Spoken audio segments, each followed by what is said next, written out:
The Neighbors is a show about a human family that moves into a new townhouse development, a typical normal New Jersey dysfunctional family, and slowly starts realizing that everyone else in the townhouse community is a little bit left of center, a little bit odd, and eventually they realize that in fact everybody in the community is an alien. And so yeah, I've always wanted to do I wanted to do a family sitcom for a very, very long time. It's a thing I've grown up with, a show that everybody could sit down as a family and kind of watch and take something else away from, whether it be kids or moms or dads or teens. And so I used to visit my mom in New Jersey, and she lived in one of these townhouse communities where nobody really spoke and all the houses were really identical and close to one another.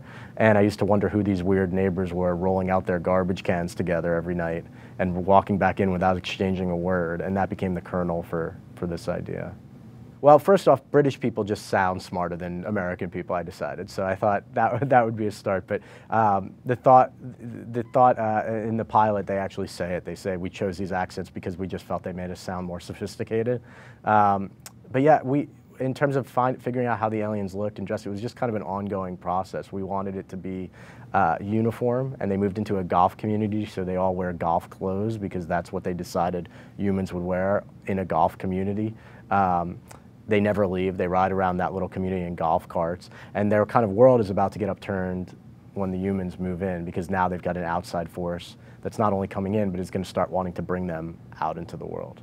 They're basically my family growing up. I always call us, we were like a charmingly dysfunctional family. We fought and we yelled, and there was all these kind of crazy dynamics, but it was nothing unhealthy. It was just kind of, we were a typical American family growing up, middle-class American family. And so that's what these people are. I wanted people to be able to see themselves in the human family, so that, because we've got these wild alien characters and community all around them, hopefully that people can see their family in the humans. A mom who is in control of the family, and a dad who tries his best, but he's not anywhere near on the level of mom in terms of running the family or running the show. He just thinks he does.